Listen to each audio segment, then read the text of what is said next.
If you're over 50, new to e-bikes, or just getting back into riding after a few years, there are 5 mistakes I see riders make all the time that can quietly ruin your e-bike and even cut your range, comfort, and safety in half.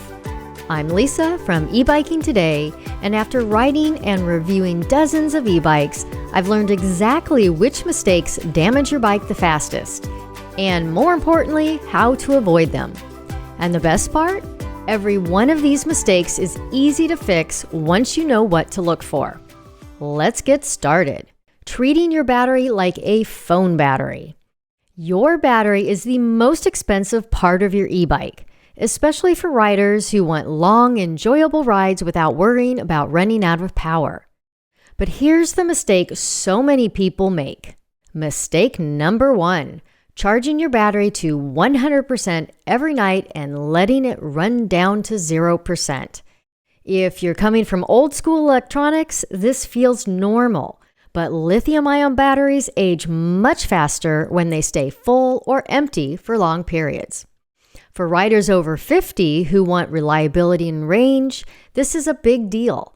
I've seen batteries lose 20 to 30% of their range in a year just because of charging habits. Here's the simple fix. Keep daily charging between 20% and 80 to 85%.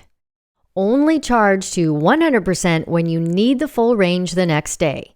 If you're not riding for a while, store the battery around 50 to 60%, like during the winter, and never charge in freezing temperatures.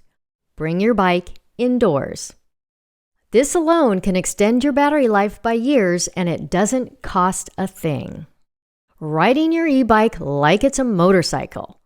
If you're new to e-bikes, the Throttle can feel exciting, especially on fat tire models that feel stable and powerful.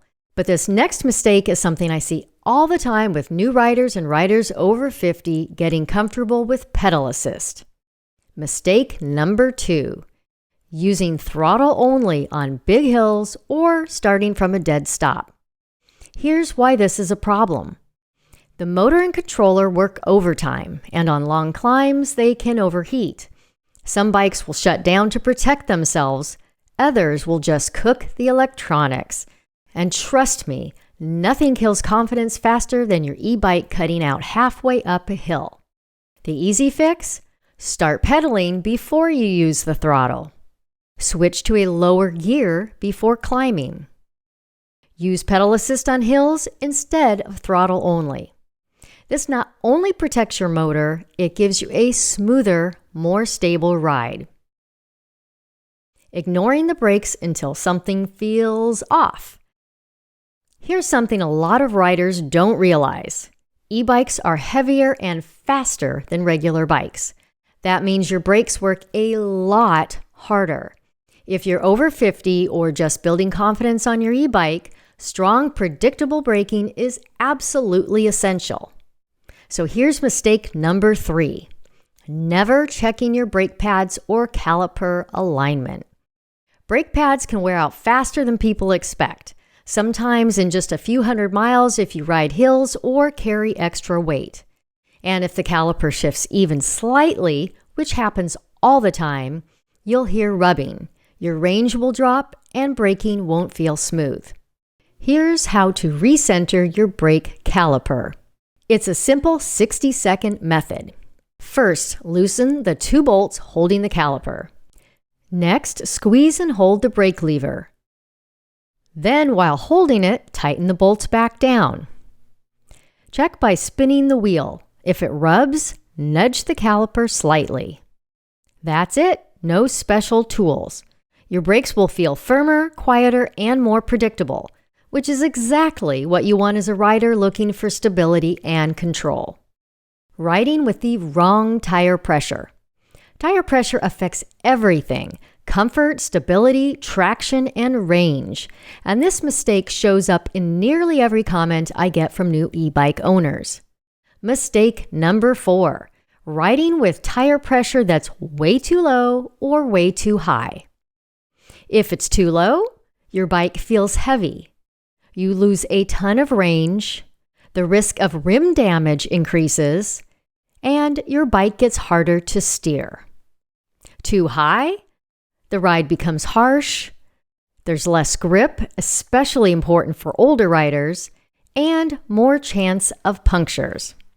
For riders over 50 who want comfort and control, correct tire pressure makes a huge difference. Here's an easy rule of thumb. If you're riding on pavement, aim toward the higher end of your PSI range. On gravel or dirt, aim toward the lower end. And check your pressure every 2 weeks. Fat tires lose air quickly. Get this right, and your bike instantly feels smoother, lighter, and safer. Letting your e-bike sit without maintenance. If you're new to e-bikes, the maintenance can feel intimidating. And if you're over 50, you might be thinking, I just want to ride, not become a mechanic. Good news, you don't need to. But there's one mistake you do need to avoid. Mistake number 5, assuming your e-bike is fine if nothing feels wrong. Even if you're not riding every week, things loosen, dry out, or drift out of alignment, especially on heavier bikes. Here's the simplest routine I recommend. Every 2 weeks, pump your tires. Check your brake levers. Give the chain a quick lube.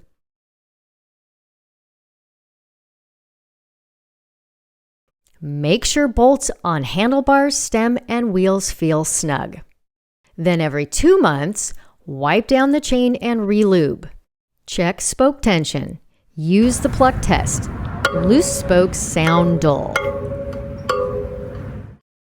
Inspect brake pads. And every 6 to 12 months, get a professional tune-up.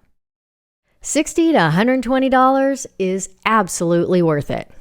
This keeps your bike stable, smooth, and safe, especially for riders who value confidence and predictability on the road. So, those are the 5 mistakes I see most often among riders over 50 and new e-bike owners. And they're also the fastest ways to ruin your battery, your motor, or your comfort. The great news is that every single one of these mistakes is easy to fix once you know what to look for. If you're new here, I'm Lisa from eBiking Today, and I help riders, especially older adults and first-time e-bike owners, ride safer, farther, and with more confidence. If this helped, hit subscribe and tell me in the comments, which of these mistakes have you made? Be honest, I made at least 2 of them when I started. Thanks for watching, and enjoy your ride.